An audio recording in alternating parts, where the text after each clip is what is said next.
This is Coda Radio, episode 156 for June 1st, 2015.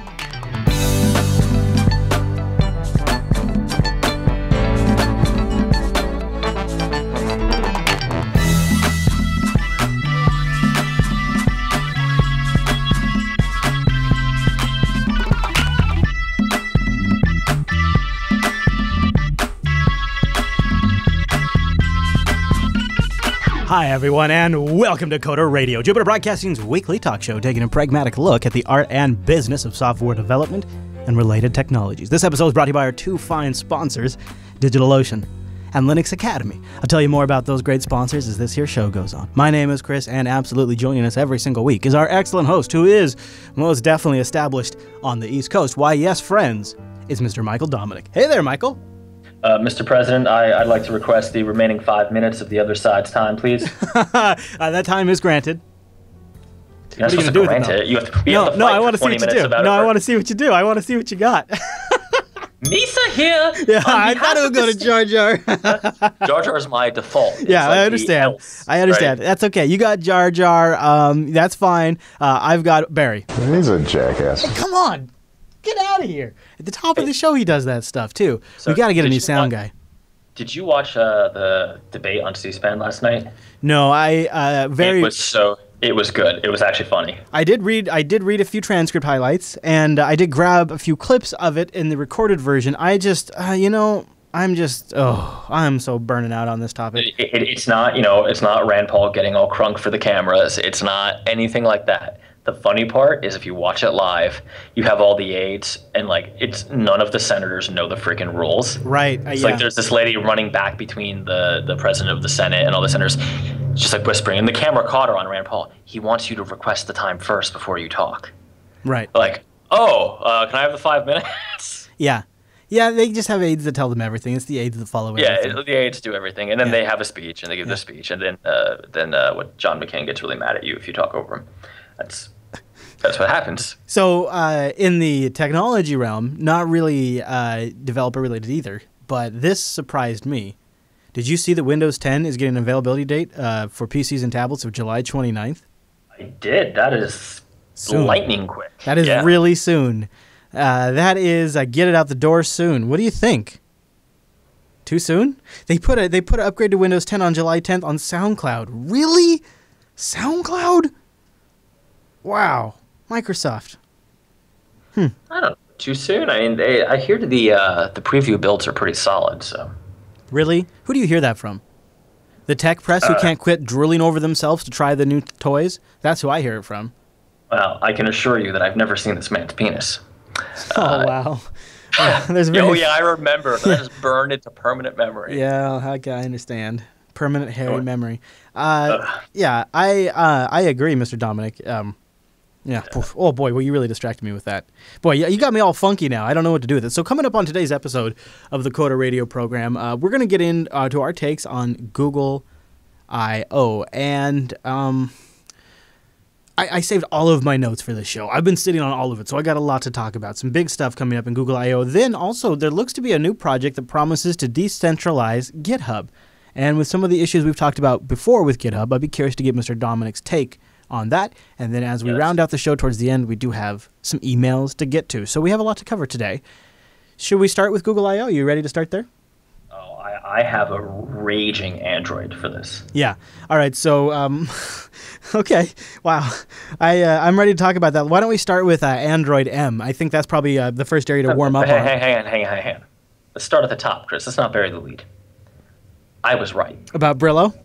Yes, I was, baby. I was going to get to it. Was coming. Yeah, you knew it was coming. You're right. You actually totally called it. They called it a fork of Android. And then here's what I loved about their Brillo presentation, is they called it is based on Android, and then they talked about all the things the kernel does, how it provides networking and I.O. and file system support. And I'm like, you mean the Linux kernel? Hey, listen, what is better than slapping a new name on something that you've already made, or in this case, already had, given to you, and just resell it? That's true. Yeah, so you were right about Brillo. Google's going into the Internet of Things OSs, and they seem to have some pretty good partnerships. They've also announced like a common, the Weave connection framework, or fabric as they call it, which is like a common basically spec that all these devices can use to communicate with each other. So they're providing the operating system and the standards, and they have some partnerships already in place. What do you think? I think it's potentially a big deal. I mean, like I said on last week's, by going with Android, they're opening up a lot of developer ability. It's going to be cost efficient to work with, and frankly, I don't see a real competitor. I mean, Ubuntu, or rather Canonical's offerings probably. Yeah. Here's my okay. So here's my take on it. I like the idea of Brillo. They don't have a story for it yet. They don't have any idea what it's actually going to be used for. And here's why I say that. Their demo, or the example they gave up on stage, is a farmer managing her farm from her smartphone. That actually, to me, is insulting to farmers. That their farm is so simple that they could manage all of those complicated devices from their smartphone. Screw you, Google. That's insulting. What that sounds like is a bunch of computer geeks sitting in an office and PhDs that are minimizing how much work running a farm is. And so when they come up with an idea of how you can do Internet of Things, well, farm devices are big things that could take devices, and farmers aren't smart enough to use computers, so we'll give them smartphones, and they're good to go. So they don't really have an actual story there other than some arrogant solution for it. But I think it's interesting that they are basing it, derived from Android was the word they used, derived from Android. They say it uses the Linux kernel, the hardware abstraction layer, and then the Android API layer. But here is the number one thing, and kind of what you touched on, and they said this is a direct quote that they said on stage. Based on Android, gives it immediate scale. Many device manufacturers can use it. In other words, these guys are already set up to build Android devices. They know how to build to spec to an Android device. Building to Android gives them requirements that they must meet. It tells them what kind of processors and memory and chipsets and radios that they have to use. It gives them basically the instructions to build the little thing. So when you can say you just have to build to an Android spec, you are opening yourself up to basically any Chinese manufacturer in China that has worked with Android before. So that's a huge deal. And so then they also announced Weave, which they call a common language for devices with standardized schemas. And, you know, as somebody who has I hate calling them this, but a couple of internet things in this house right now, and neither one of them can talk to each other, that'd be an interesting idea. So that is Brillo, the Internet of Things. Yeah. We'll see where it goes, I suppose. Yeah, I mean, that they're offering a full package, but I wouldn't count Canonical out just yet. I mean, I just want to kind of walk back, because I think I implied that I thought Canonical was sunk in terms of Android. I think Android will do really well. They'll probably be the leader, but I think, you know, there's always a Coke and a Pepsi, right? I think Canonical could be the Pepsi in this case. But I don't know. I mean, Google is really good at getting all the Chinese manufacturers to talk their spec. That's going to be the thing that kills you. You know what would be amazing for Canonical is if they could get like a company like Samsung on board to use Ubuntu Snappy for Canonical's crazy range for Samsung's crazy range of products that they make. Then they'd really have something there. They'd really have something. Well, they also own Nest, right? So they could kind of lead the way. Yeah. I mean, that's why Google's doing this, is because they got Nest and Dropcam. I had some quick thoughts on Wear. Do you want to hear those? Oh, I also picked up a Moto 360 because it was on sale. Really? So what have you thought? So how long have you had it? A couple days? What? I don't have it. It ships. Okay. Sadly, I'll have it right after next week's show, according to FedEx. But I'm actually going to be using Android for a project. So when I saw the sale, I jumped on it. Right. Good opportunity, yeah. And the 360 is still a pretty popular one. Well, it's inexpensive and it's round, which is surprisingly important to me. So I think Android Wear right now has a couple of good legs up over Apple Watch. And, you know, I don't have a ton of hands-on experience with Apple Watch. My wife has one, and I've played with it a bit. Does she? Yeah, she got an Apple Watch. We did a faux show where we compared the two, and since even that faux show, which is only a few weeks ago, Android Wear has gotten even better. I got a new update that changed quite a bit of things.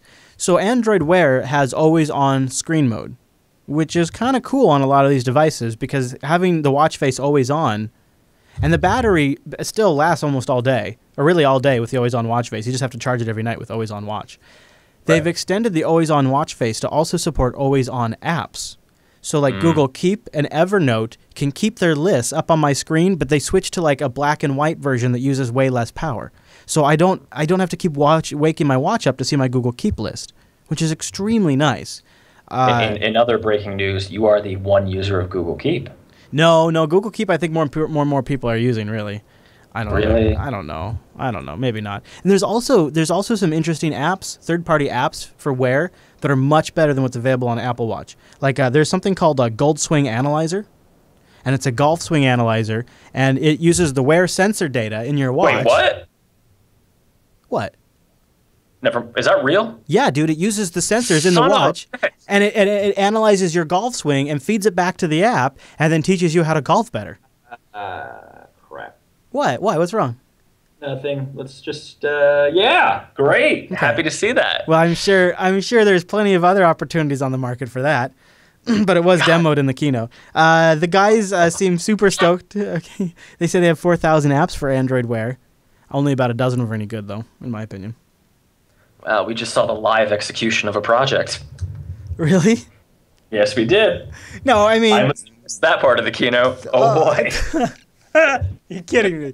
You should go... I'm serious. All right, that literally is what I was doing. Golf Swing Analyzer. That's what it's called, I think, is Golf Swing Analyzer.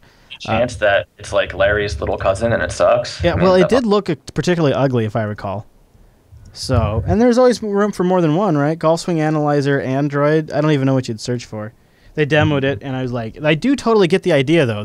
Okay. Golf Swing Analyzer. Yeah, here it is. So it feeds the data from your Wear. Look, they support the Moto 360. And then it feeds, see, but the UI that it feeds back to is pretty rough. But the idea is pretty cool. You can watch your swing. Isn't that neat? And, of course, the on-screen graphics look horrible. But, and they're charging $2 for that. That should be a $9 app. You guys are killing me. All of you are killing me. There goes the golf dream. I had a dream. Oh, they even have it in Chinese, too. You... Well played, 9017 Golf Corp. Well played. What's it called when you lose a golf game? What's that called? Sucking. It's called sucking, Chris. Sorry, Mr. Dominic. I'm sorry. It's okay.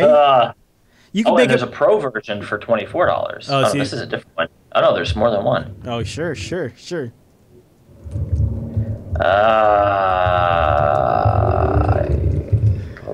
love the free market. Okay, so moving right along. All right, so that was our Android Wear update. You know what?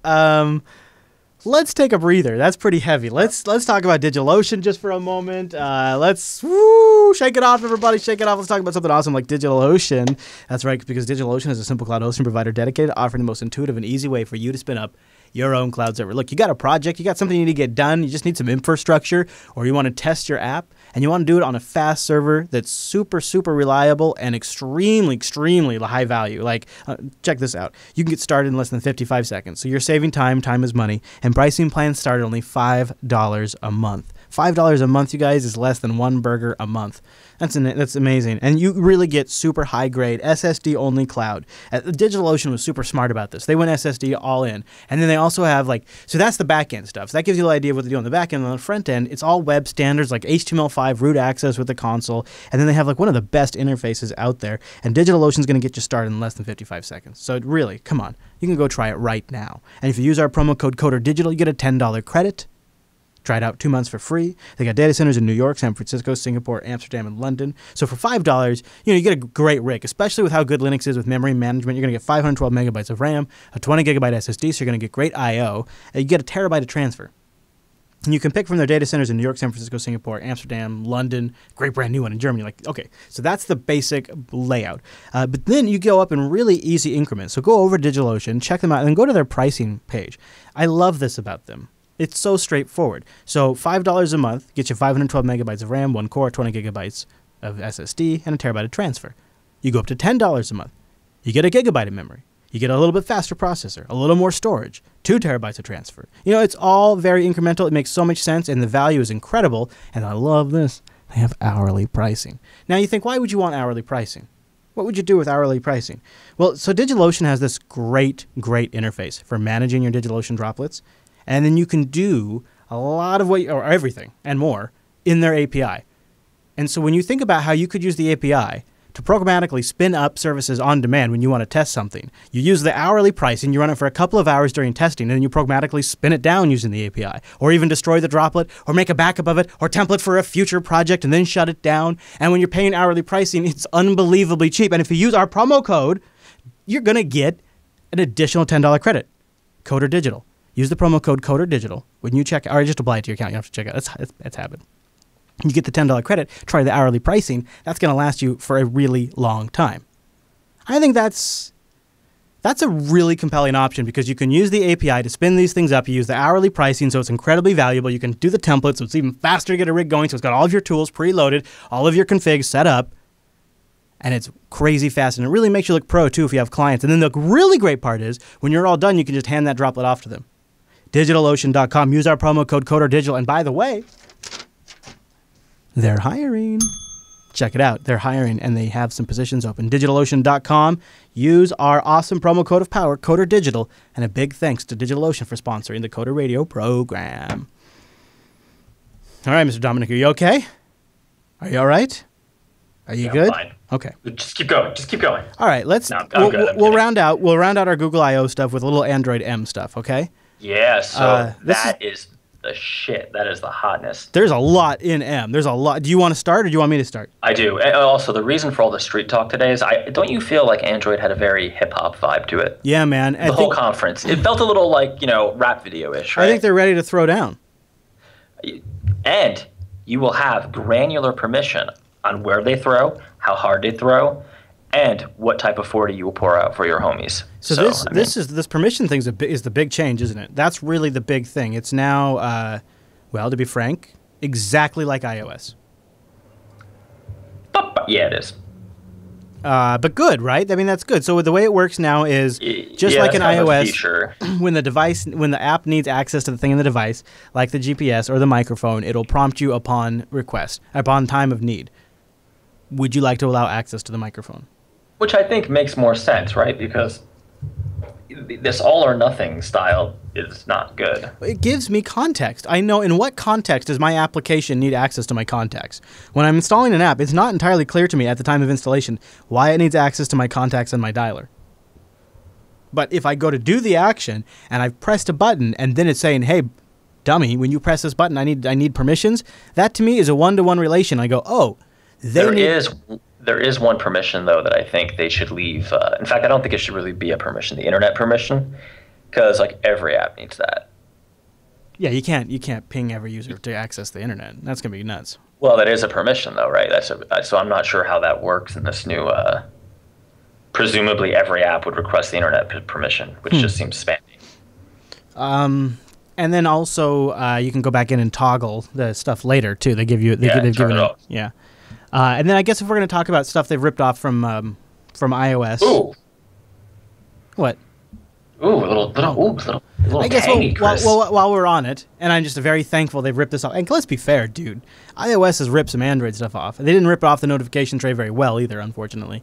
It's such a disaster on iOS. But the thing they've really ripped off from iOS in Android M finally is the improved copy stuff, the copy and cut stuff. Yeah. I honestly, until this weekend, and I just had to finally ask somebody, I still didn't fully know which one was copy and which one was cut and which one was paste. I mean, I didn't know there was a cut. Well, yeah. Well, because you know why I didn't know that is because different OEMs changed the freaking icons, and so every phone has a different freaking icon for it, and so now in M, it's much more like iOS where there's a popover and all that. So I like that, but what did you think of Chrome custom tabs? Allowing basically a developer to embed a Chrome tab in their application. It can even go out and prefetch the web contents in the background, so when the user taps the link in the app, it's already loaded like a BOS. I think that's awesome. I wish iOS had that. Yeah, and it also solves, by the way, the security vulnerability in the web view, where all these apps have embedded web view objects that are now using the built-in Android browser that isn't getting patched anymore on older releases of Android, whereas this Chrome app is going to theoretically be updated through the Play Store. I mean, this is, I'm seeing a lot more like embedded web, even for just sections of apps, right? Just because there are elements you might want to change and not necessarily go through app review. Now, on Android, it's less of a big deal because you could push a review and people get it, a couple hours. But this kind of thing, I'm telling you, this is going to make hybrid development a bit easier. Hybrid not in terms of like using something like Ionic, but hybrid in terms of literally having a few web views just like in your native app. Well, I'll tell you what Android M stands for. The M stands for more. It's negative in the freedom dimension. All these features I'm about to talk about are more data for Google.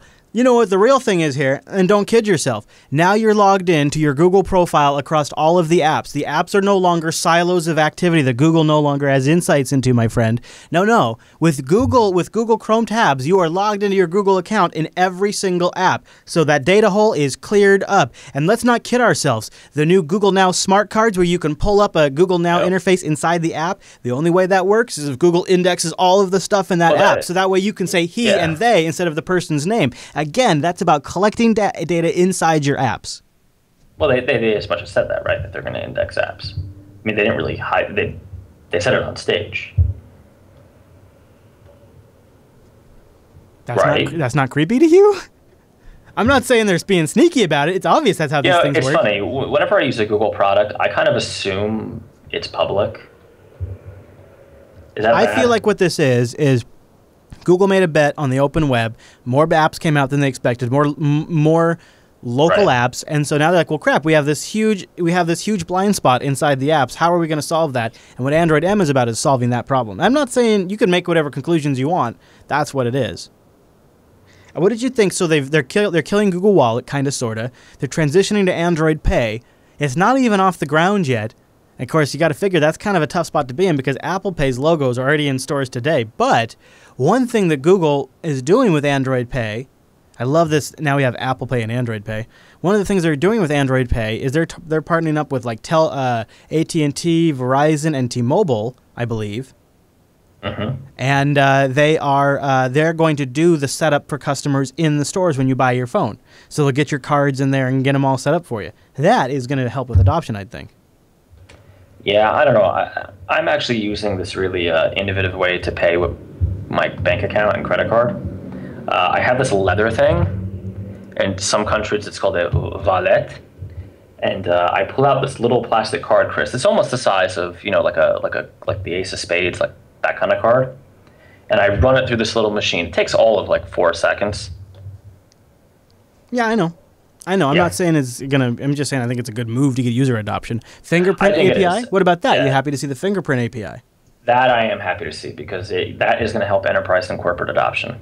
Alex Bell tells me in the chat room too that one of the things that wasn't in the keynote, but one of the things that's been also announced is like a material design compact library to basically give you ready to go material design stuff. That's pretty sweet for Android M.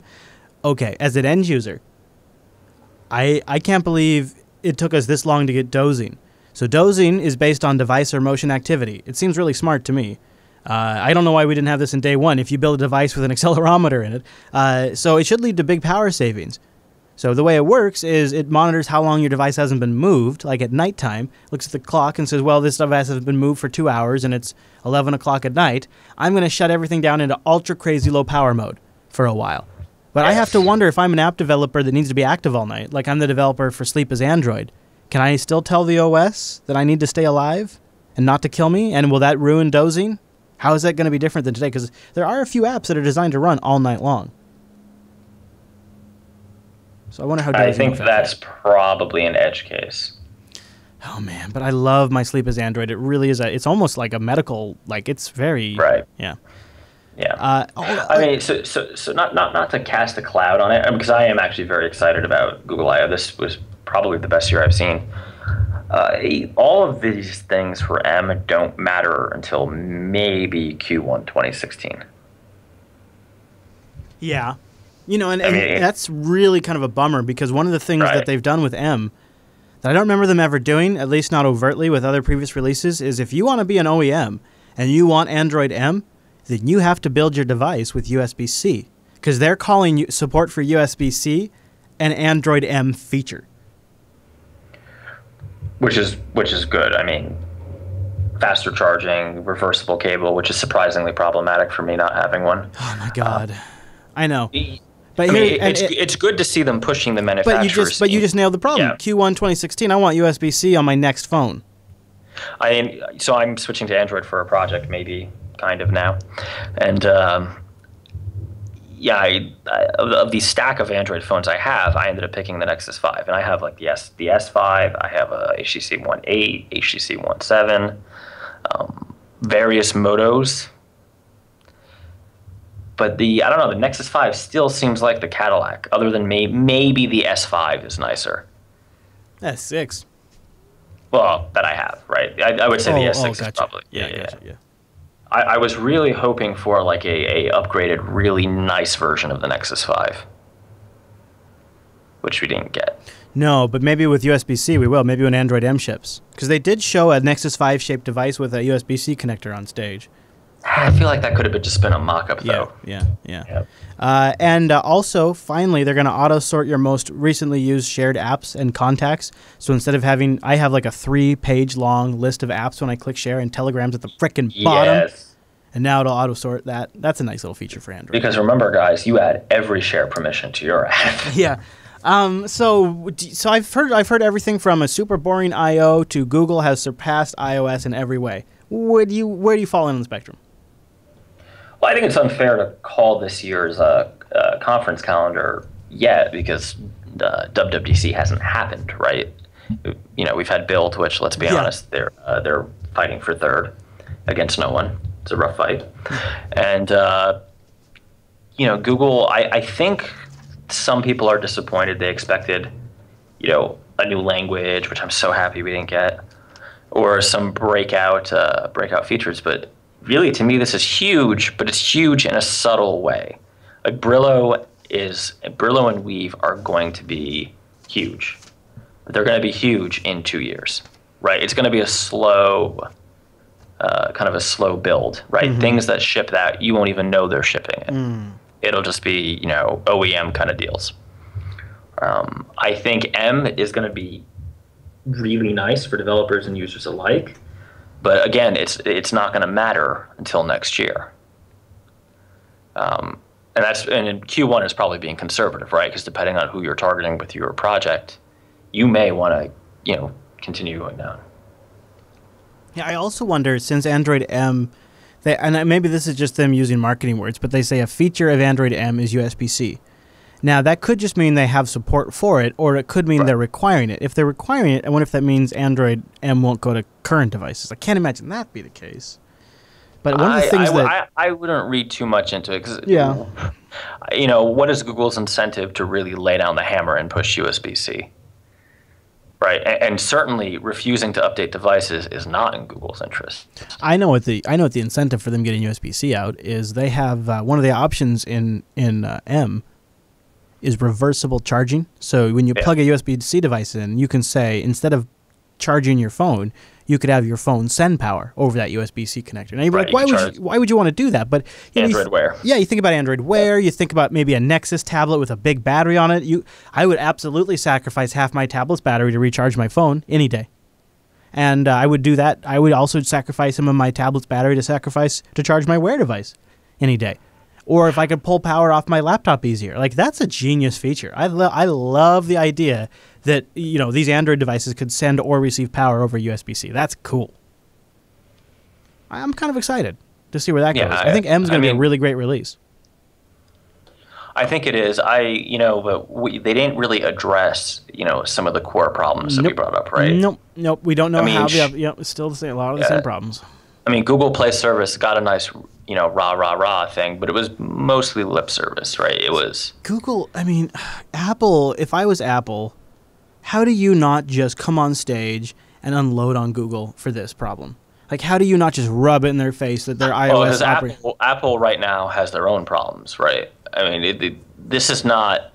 In a way, this year we're in a weird situation because iOS, especially A3, is incredibly glitchy. There are bugs in the WatchKit API. And you could say, well, it's very new. Yes, but it's a shipped product. And guess who's getting shipped for it? The app developers. It's a $400 minimum shipped product at that. Right. It's, you could argue the SDK wasn't ready just based on how they did it. Although I have a prediction, but I don't know if you want me to make it on this episode. Oh, let's do it before we forget. Might as well. Okay. My prediction is the native SDK for watchOS that's coming out 2 weeks at DubDub will be Swift only. because that is the only way they're going to drag people kicking and screaming into Swift. That makes sense. Yeah, and that gives them a lot of leverage to keep optimizing that to make it run better and better on the watch. Oh, they've done a really good job of getting like business people to think Objective C is passe and like old school, like surprisingly effective marketing. In fact, I heard a story today over lunch about someone losing a deal because the company, for no reason, wanted it done in Swift. So it's surprising. Somebody was not me in this case, by the way. Just want to make it clear, I would do it in Swift if you asked, but I still think it's not the right choice for almost everything. Yeah, it's very early, if nothing else. Well, there's still problems, right? There are problems when I mean, for this, there's plenty of Apple podcasts you can go listen to, but there's all kinds of problems with dealing with Swift right now. And you may say, oh, they're minor, Apple patches them, but when you're on a deadline, the tooling cannot be messed up. Like, it just can't happen. Yeah. So back to Android really quick.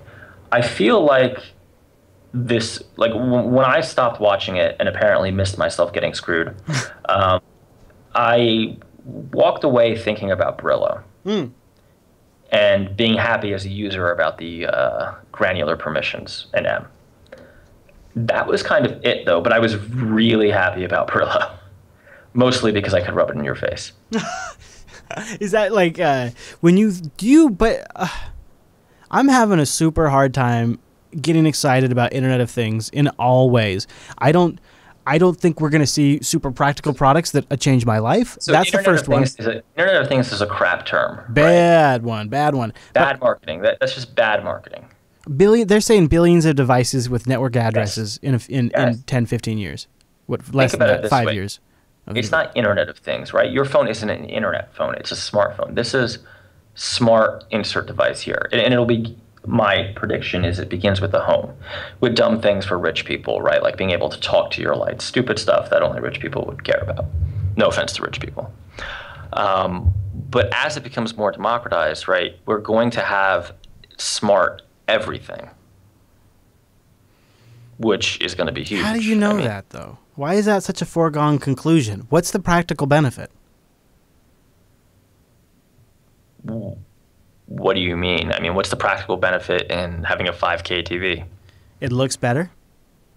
Okay, so I would say the practical benefit in let's just take the easy case, right? A smart home is convenience. Easier. Yeah, laziness. Imagine if my Keurig was smart enough to clean itself and not make me do the stupid vinegar trick. So the only way that works then is if you productize it and make it so easy, it's as easy to install as calling up an alarm company and having them come out and install your alarm. The problem is, just like alarm companies, none of them are going to be compatible. They're all going to require service contracts. And despite this Internet of Things and initiatives like Brillo and Weave, if they can't even get Android phones to be similar, there's no way in hell all of these OEMs who've never been in this business their entire...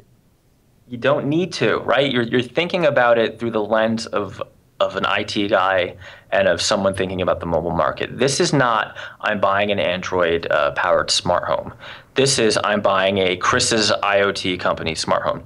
This is an opportunity for hopefully small businesses, but more likely evil conglomerates, to totally pretend like Android Brillo doesn't exist, make their own system, and you're absolutely right, it will not be interop, but they will sell you the whole system. Right, and they will leverage Brillo and Weave to create their product. Have their own platform. Yeah. Exactly. Yeah. So you're saying I'm not going to be buying something from Hughes and something from GE and something from Whirlpool and something Kirkland brand and have them all work together. Now, what will probably happen is if you just let's look at the computing market in the 80s, right? There's going to be smaller companies who are more aggressive and do decide to be compatible simply because they can't scale. That's to do their the whole edge. system. That's their marketing. That's their edge. Yeah. And they'll be a little cheaper, right? And that is, to me, incredibly exciting.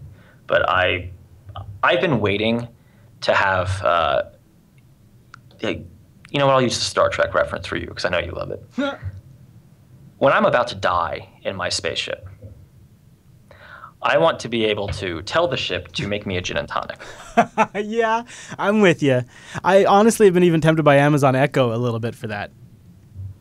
Just be here in the studio. Alexa? Yeah. Hey, Alexa, fix me a gin and tonic. Yeah. Alexa, play Coda Radio. Although I kind of want it to be sassy. Like, I like how Siri's kind of like, don't talk to me like that. Yeah, that is nice. Yeah. Does Google tell you jokes? I haven't.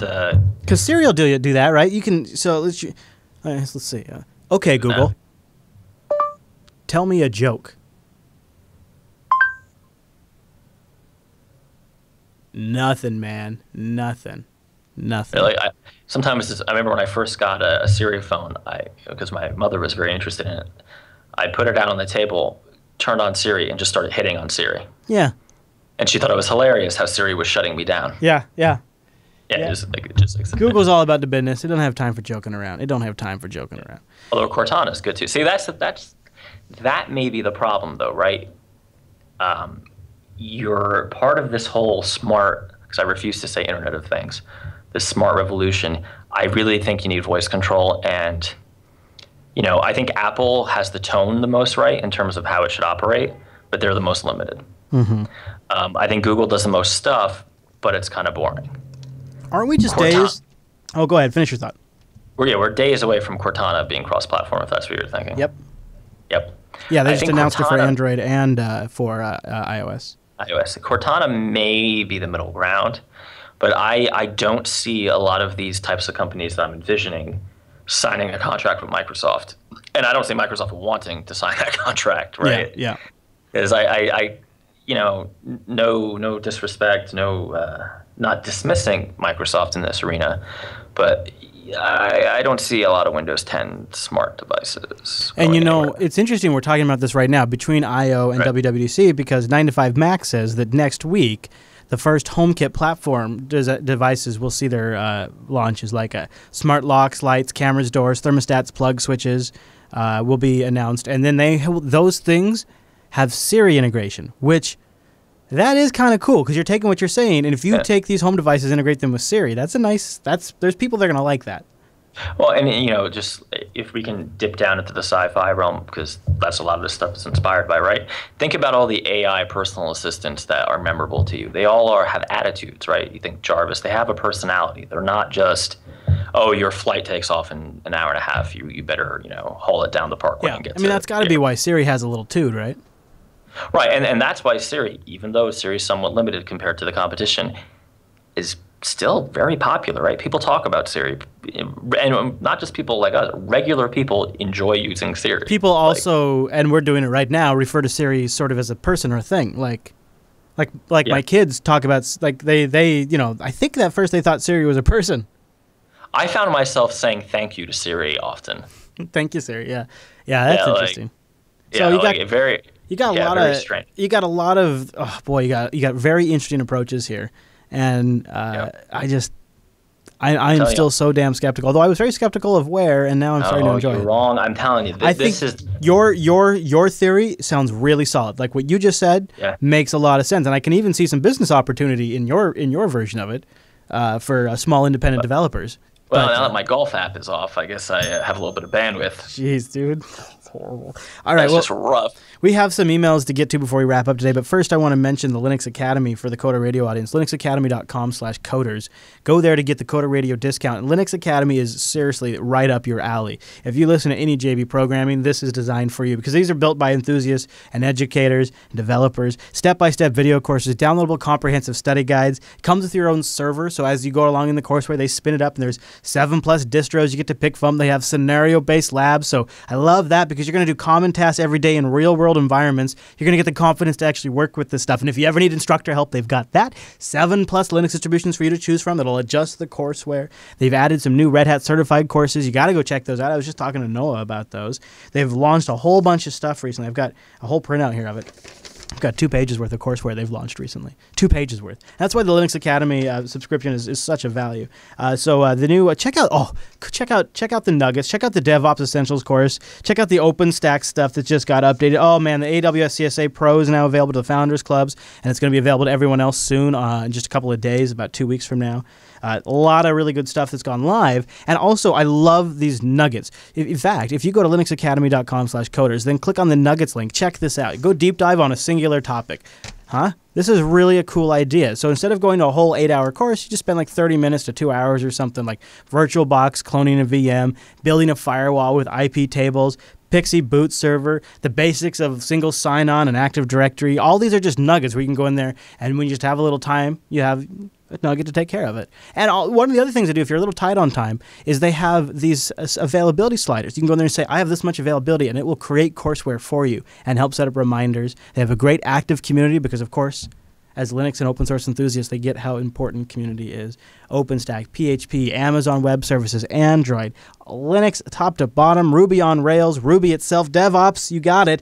Red Hat, of course, all of it and more at Linux Academy. Go over there and just try it out. There's more than I can even tell you. linuxacademy.com/coders. A big thank you to Linux Academy for sponsoring the Coder Radio program. Now, I don't know if you have any more from I.O., Mr. Dominic, or I could get to Esteban's email. But Go for it. Okay. Esteban writes in with a follow-up on, we were talking about like methodologies and getting super focused on methodologies, and we talked a little bit about maybe using Getting It Done by David Allen. Well, Esteban writes in, he says, thanks for another great show. The company that bought our company is a big proponent of Six Sigma. Have you heard of this, Mr. Dominic? Six Sigma? Oh, yeah, let's do it like Jack Welch. Six Sigma is another getting it done system. Make sure you put that one in air quotes, kids. So the emails from headquarters of the new company, besides having their name and position in their signature, Show me a black belt. have their Six Sigma status as part of their email signature. For example, Six Sigma black belt. With a Six Sigma certificate, one will be able to karate chop away an obstacle to their goal. So it is now more important to follow the Six Sigma system than to actually accomplish the task. Yeah, it's funny how that works, huh? Funny how that works. You know what that gets in my book? That gets you a little... Why? Wait. The ability to just karate chop away problems? That's a feature. Yeah, I mean, this is exactly, like, we are not trying to say systems and all systems are bad. In fact, sometimes processes can be very beneficial. But this is such a good example where it becomes part of the culture to game. Human beings are lazy by nature, and if there's a way to game a system or play a different game than the hard game, that's what they'll play. Especially as you get more people and blame gets more and more deferred, it becomes more and more of a problem. And when management is more and more removed, it's a bigger and bigger problem.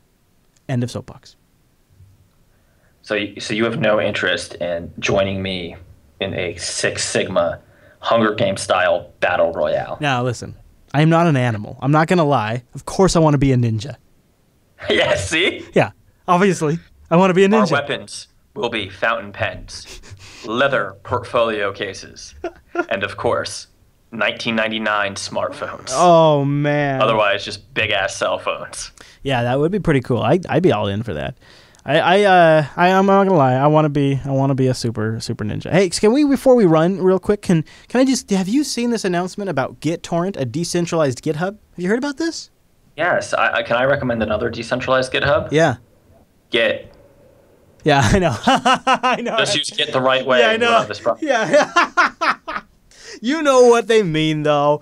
The whole thing is GitHub just has issues. It gets hacked. It gets DDoSed by China. I mean, we've covered these problems here. Yeah. So the whole idea is taking Git and putting it over another protocol like Torrent.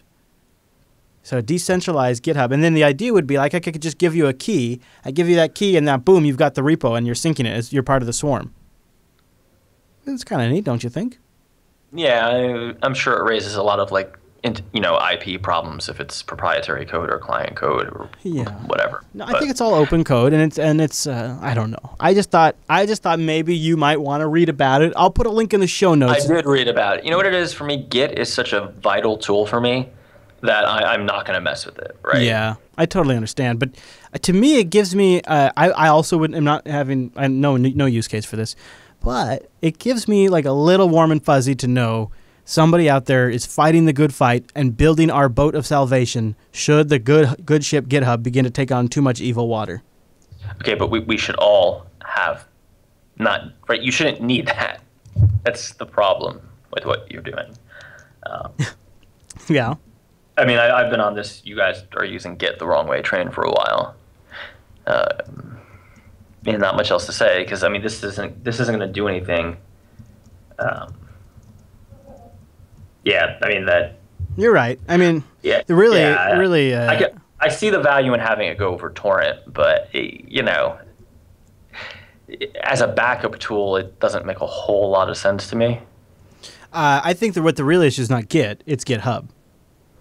Right. That's what they're trying to. That's what they're trying to build. But I would go a step further, as I have before, and say the issue is not GitHub. It's that people are using GitHub like SVN because they're not using Git the right way. Yes. Right. And then that leads to a bad time usually.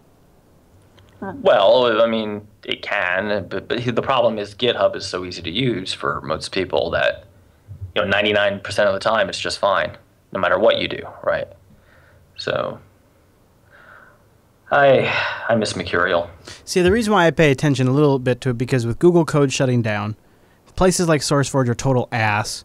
I just wonder if we're just becoming so dependent on GitHub. GitHub is like now a resume requirement. I don't know. What are you talking about? Run a GitLab server for practical purposes, sure. Like for getting actual work done, absolutely. But in terms of the social, it's like LinkedIn. Like I feel so much frickin' social pressure to be on LinkedIn that it's like it becomes almost relevant because the industry expects it. Okay, well, there's, let's see, Bitbucket, GitLab.com. They're basically GitHub. I know, but you know how the market works. People want to see your GitHub account. That's what here's what I'm not complaining about it. Actually, I think it's fine. Right. It works. Right. I'm just saying what I like is the idea that somebody is building an alternative in the background, slowly but surely, tooling away at something. Should we ever have a problem, it's nice to know there could be salvation. I don't even really have the same issue with GitHub that you do. It seems to me the market just these things come and happen. We've had MySpaces come and go. Yeah, but if you were not using GitHub in the way that I'm very openly criticizing, and if you're using it as that like portfolio, well, it's just another portfolio site for you, right? Yeah. It's not any different than you having a page on some web developer or whatever developer directory. I don't have any. I don't really take any issue with using GitHub for that purpose. But right, and neither do I. Right, like I don't use GitHub for any. Right now, I only use GitHub for open source. And when you moved to GitLab, but it was mostly because of costs, right? It was because of cost, and I don't like. GitHub is not, in my opinion, great for having a company if you have employees, and I know that's pretty controversial because people have written about it before. I really think that GitHub focuses too much on the social aspect, and it felt more like, for open source, it's great that, so-and-so is helping on a project, but if you're doing proprietary work, client work, I really, really want to have some sort of control over those accounts. Yeah, that makes a lot of sense. So maybe I'm a little old school. Like I was uncomfortable with people using their personal accounts, not because I thought they'd do anything wrong, but because if their personal email ever got compromised, you could see how this could potentially cascade, right? But again, I know that's a very kind of old mindset. Yeah, I don't know. I think Silkerai is miscarried. I don't think either one of us are saying it's evil. I think what we're saying is people are either misusing it or people are using it. GitHub is a great tool. It's just that people are not.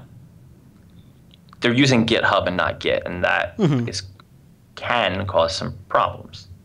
That's so beautiful, Mr. Dominic. That is, and if people had opinions on this, they could totally go to coderradio.reddit.com. That's right, coderradio.reddit.com. That's the show's subreddit.